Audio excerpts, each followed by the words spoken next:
মার্কিন যুক্তরাষ্ট্রের সশস্ত্র বাহিনীর ৬টি শাখার মধ্যে বিমান বাহিনী একটি। এই বাহিনীকে পৃথিবীর সর্বাপেক্ষা শক্তিশালী বিমান বাহিনী হিসেবে বিবেচনা করা হয়। এর কারণ হলো এর মতো বিশাল ও বৈচিত্র্যময় অস্ত্রের সম্ভার আর কোনো দেশের বিমান বাহিনীর নেই। মার্কিন বিমান বাহিনী হলো আমেরিকার সামরিক সক্ষমতা ও শক্তিমত্তার প্রতীক। আসুন জেনে নিই এই বাহিনীর প্রতিষ্ঠার ইতিহাস, কাজের পরিধি, র্যাঙ্কের স্তরবিন্যাস এবং সাংগঠনিক কাঠামো সম্পর্কে।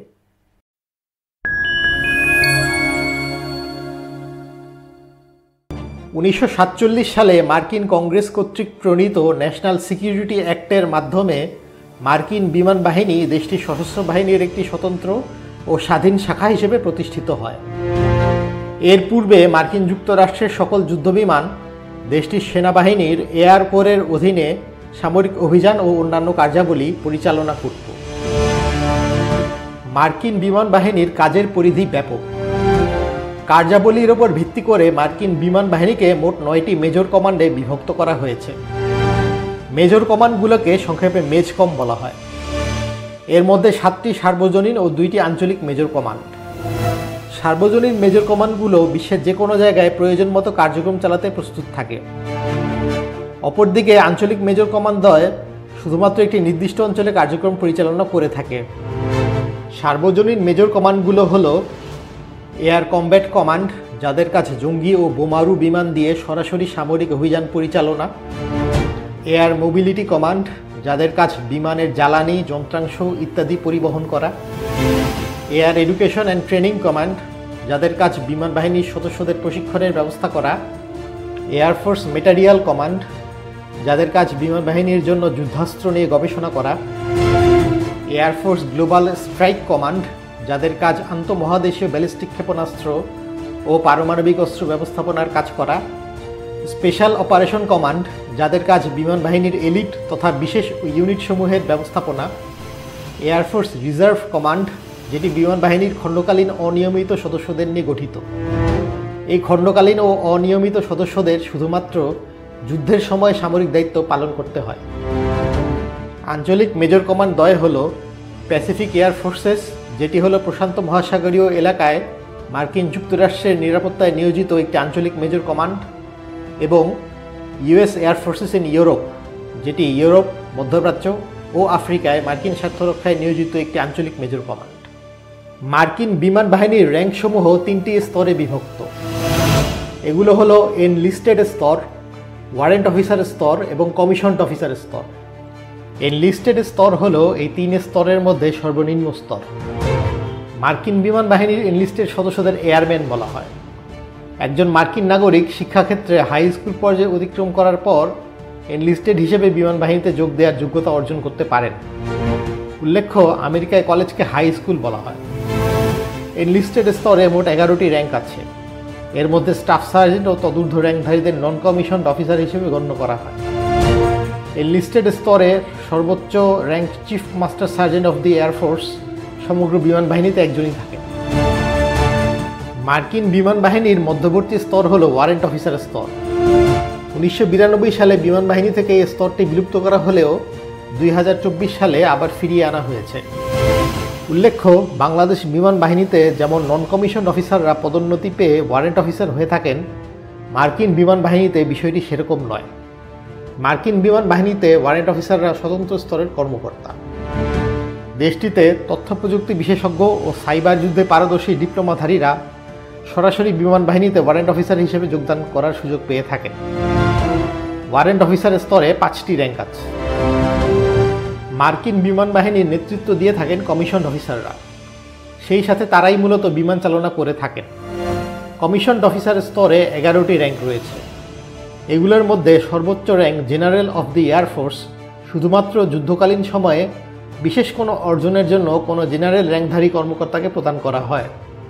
মার্কিন বিমান বাহিনীতে কমিশনড অফিসার হিসেবে যোগ দেওয়ার জন্য বিশ্ববিদ্যালয় থেকে কমপক্ষে স্নাতক ডিগ্রি থাকতে হয়। মার্কিন বিমান বাহিনীর ক্ষুদ্রতম অংশ হল সেকশন। সাধারণত 6 থেকে 20 জন এয়ারম্যান মিলে একটি সেকশন গঠিত হয়। এর নেতৃত্ব দিয়ে থাকেন একজন স্টাফ সার্জেন্ট বা টেকনিক্যাল সার্জেন্ট। সেকশন স্তরে কোনো বিমান থাকে না। প্রতিটি সেকশন একটি নির্দিষ্ট কাজের দায়িত্ব পালন করে থাকে। যেমন এয়ারক্রাফট মেইনটেন্যান্স সেকশন বিমান মেরামত করে, লজিস্টিক্স সেকশন জ্বালানি ও অন্যান্য সরঞ্জাম সরবরাহ করে, সিকিউরিটি সেকশন বিমান ঘাঁটি নিরাপত্তা বিধান করে, মেডিকেল সেকশন স্বাস্থ্যসেবা প্রদান করে। 2টি বা ততোধিক সেকশন নিয়ে একটি ফ্লাইট গঠিত হয়। এর নেতৃত্বে থাকেন একজন ফার্স্ট লেফটেন্যান্ট বা ক্যাপ্টেন। ফ্লাইট 3 ধরনের: আলফা ফ্লাইট, নাম্বারড ফ্লাইট এবং ফাংশনাল ফ্লাইট। এর মধ্যে আলফা ফ্লাইটগুলো গঠিত হয় একাধিক সিকিউরিটি সেকশন নিয়ে। এগুলোর দায়িত্ব অনেকটা সেনাবাহিনীর মতো। এর সদস্যরা বিমান বাহিনীর ঘাঁটি ও অবকাঠামোর নিরাপত্তা বিধান করে থাকেন। নাম্বারড ফ্লাইটগুলো সাধারণত কোনো অস্থায়ী কাজের জন্য গঠন করা হয়। ফাংশনাল ফ্লাইট হলো বিশেষায়িত দায়িত্বভিত্তিক ইউনিট, যেমন মেইনটেন্যান্স ফ্লাইট বিমান মেরামত করে, মেডিকেল ফ্লাইট স্বাস্থ্যসেবা প্রদান করে এবং অপারেশনস ফ্লাইট যুদ্ধবিমান দ্বারা সামরিক অভিযান পরিচালনা করে। একটি অপারেশনস ফ্লাইটে সাধারণত 4টি বিমান থাকে। একটি হেডকোয়ার্টার এবং 3টি থেকে 6টি ফ্লাইট নিয়ে একটি স্কোয়াড্রন গঠিত হয়। এর নেতৃত্বে থাকেন একজন মেজর বা লেফটেন্যান্ট কর্নেল। কার্যক্রমের দিক থেকে স্কোয়াড্রন 4 ধরনের। এর মধ্যে মেইনটেন্যান্স স্কোয়াড্রন বিমান মেরামত ও রক্ষণাবেক্ষণের দায়িত্বে থাকে। Mission support squadron logistics, communications, গোয়েন্দা তথ্য সংগ্রহ এবং অবকাঠামো দেখাশোনা করে। মেডিকেল স্কোয়াড্রন চিকিৎসা সেবা প্রদান করে। তবে সবচেয়ে গুরুত্বপূর্ণ হলো ফ্লাইং স্কোয়াড্রন, যারা যুদ্ধবিমান দিয়ে সামরিক অভিযান পরিচালনা করে থাকে। একটি ফ্লাইং স্কোয়াড্রনে 12টি থেকে 24টি বিমান থাকে। 2টি থেকে 4টি স্কোয়াড্রন মিলে গঠিত হয় একটি গ্রুপ। গ্রুপের নেতৃত্ব দেন একজন কর্নেল। স্কোয়াড্রনের মতো গ্রুপও 4 ধরনের। মেইনটেন্যান্স গ্রুপ বিমান ও সরঞ্জামের রক্ষণাবেক্ষণ নিশ্চিত করে। মিশন সাপোর্ট গ্রুপ ঘাঁটির নিরাপত্তা, লজিস্টিক্স ও যোগাযোগ ব্যবস্থা পরিচালনা করে। আর মেডিকেল গ্রুপ অফিসার ও এয়ারম্যানদের স্বাস্থ্যসেবা প্রদান করে।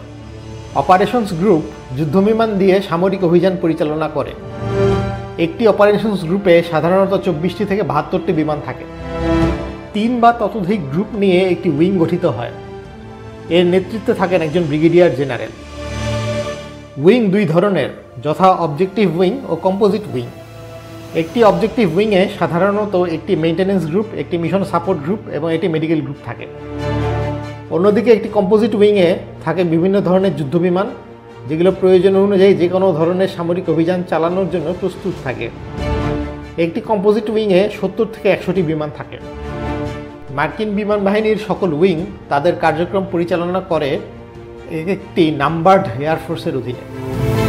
নাম্বারড এয়ারফোর্সকে সংক্ষেপে NAF বলা হয়। সংখ্যা দিয়ে এই বিশাল বিমানবহরগুলোকে চিহ্নিত করা হয় বলে এগুলোকে নাম্বারড এয়ারফোর্স বলে। একটি নাম্বারড এয়ারফোর্সের নেতৃত্বে থাকেন একজন মেজর জেনারেল বা লেফটেন্যান্ট জেনারেল। একটি নাম্বারড এয়ারফোর্স নির্দিষ্ট একটি অঞ্চলের প্রতিরক্ষা অথবা একটি নির্দিষ্ট ধরনের মিশন পরিচালনা করার জন্য নিয়োজিত থাকে। যেমন ফার্স্ট এয়ারফোর্স নিয়োজিত রয়েছে মার্কিন যুক্তরাষ্ট্রের মূল ভূখণ্ডের উত্তরাঞ্চল রক্ষায়। আবার 8ম এয়ারফোর্সের কাজ পৃথিবীর যে কোনো স্থানে কৌশলগত বোমারু বিমান দিয়ে আঘাত হানতে প্রস্তুত থাকা। একটি নাম্বারড এয়ারফোর্সে 200 থেকে 5 শতাধিক বিমান থাকে। মার্কিন বিমান বাহিনীর নাম্বারড এয়ারফোর্সগুলোর কাজ তদারক করে পূর্বে উল্লেখিত মেজর কমান্ডগুলো। প্রতিটি মেজর কমান্ডের দায়িত্বে থাকেন একজন জেনারেল। এই জেনারেলরা সরাসরি বিমান বাহিনী প্রধানের অধীনে তাদের দায়িত্ব পালন করেন। বিমান বাহিনীর প্রধান নিজেও জেনারেল র্যাঙ্কধারী, তবে তিনি অন্য জেনারেলদের থেকে সিনিয়র হয়ে থাকেন। তার উপদেষ্টা হিসেবে দায়িত্ব পালন করেন chief master sergeant of the air force. মার্কিন যুক্তরাষ্ট্রের রাজধানী ওয়াশিংটন ডিসির পেন্টাগন ভবন থেকে তারা তাদের সকল কার্য সম্পাদন করে থাকেন।